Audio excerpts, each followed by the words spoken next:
Hi welcome to Lekha Kumar family. இந்த video Monday morning. எப்போவும் husband குழந்தைங்க வெளியே கிளம்புறதுக்கு அப்புறமா ஒரு பெரிய வேலைங்க இருக்கும். அதுலேயும் பெருசாக இருக்க வேலைன்னு பார்த்தீங்கன்னா கிச்சன் வேலை தான். கிச்சன் வேலை முடிச்சிட்டோம் அப்படின்னா பாதி வேலை முடிஞ்ச மாதிரி.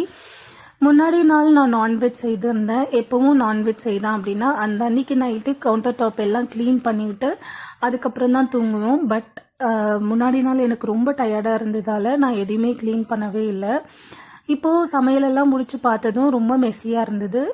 கவுண்டர் டாப்பு கீழே இருக்க ஷெல்ஃபு, அதுக்கப்புறம் வீடெல்லாம் க்ளீன் பண்ணிவிட்டு போடலாம் அப்படின்னு பிளான் பண்ணியிருந்தேன். கவுண்டர் டாப்பு கீழே இருக்க ஷெல்ஃபு நான் மந்த்லி ஒன்ஸ் தான் க்ளீன் பண்ணுவேன். ஏன்னா இன்னும் நான் எந்த ஆர்கனைசருமே வாங்கலை. பாத்திரம்லாம் வைக்கிற ஸ்டாண்டும் வாங்கணும் அப்படின்னு யோசிச்சுட்ருக்கேன். நான் ஒன்று ஒன்றா வாங்கி ஆர்கனைஸ் பண்ணும்போது அதோட அப்டேட் எல்லாம் உங்களுக்கு கொடுக்குறேன். நம்ம எப்போவும் சமைக்கும் போது ஏதாவது பொங்கிடுச்சு, பால் இல்லை சாதம் அதெல்லாம் பொங்கிடுச்சு அப்படின்னா அப்பப்போ எடுத்து நம்ம கையோட வாஷ் பண்ணி வச்சிட்டோம் அப்படின்னா டீப் க்ளீன் பண்ணும்போது நமக்கு ஈஸியாக இருக்கும். அப்படி இல்லைன்னா நிறைய நேரம் நம்ம க்ளீன் பண்ணிகிட்ருக்க மாதிரி இருக்கும். ஸோ கவுண்டர் டாப் எல்லாம் க்ளீன் பண்ணி முடிச்சதுக்கப்புறம் சிங்கில் பாத்திரம் இருந்தது, அதெல்லாம் வாஷ் பண்ணி வச்சுட்டேன்.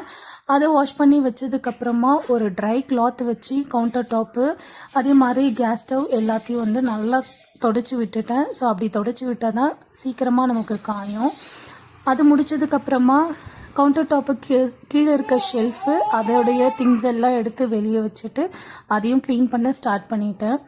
எப்போவும் நம்ம வீட்டில் எலக்ட்ரானிக் ஐட்டம்ஸ் இருக்குது அப்படின்னா முக்கியமாக மிக்ஸி, கெட்டில், அப்படி இல்லைன்னா ஒரு சிலவங்க ஏர் ஃப்ரையர், ஹவன் இதெல்லாம் வச்சுருக்கும் போது அதெல்லாம் அடிக்கடி நம்ம க்ளீன் பண்ணி வைக்கும் போது அதுக்கான லைஃப் நமக்கு ஜாஸ்தியாக வரும். எலக்ட்ரானிக் ஐட்டம்ஸ் யூஸ் பண்ணுறோம் அப்படின்னா மோஸ்ட்லி தண்ணி பட விடக்கூடாது.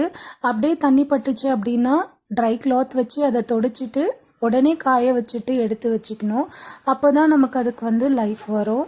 இல்லைனா நம்ம ஏதோ ஒரு அடிக்கடி ரிப்பேர் வரும், அது ஏதாவது ரிப்பேர் பண்ணிகிட்ருக்க மாதிரி வரும். ஸோ அவ்வளோதான். நான் கவுண்டர் டாப் எல்லாம் க்ளீன் பண்ணி முடிச்சதுக்கப்புறமா உருளையை புளி போட்டு நல்லா வாஷ் பண்ணி எடுத்துட்டு அதில் பூ போட்டு வாசக்காலில் எடுத்துகிட்டு போய் வச்சுட்டேன். இது ஒரு நல்ல பாசிட்டிவ் வைப் கொடுக்கும். நீங்கள் இது வரைக்கும் வச்சதில்லை அப்படின்னா ஃபாலோ பண்ணி பாருங்கள். அவ்வளோதான். வீடெல்லாம் க்ளீன் பண்ணி மாப் பண்ணி முடிச்சிட்டேன். இந்த வீடியோ பிடிச்சிருந்தா லைக் பண்ணுங்கள், சப்ஸ்கிரைப் பண்ணுங்கள். இன்னொரு வீடியோவில் பார்க்கலாம். பாய்.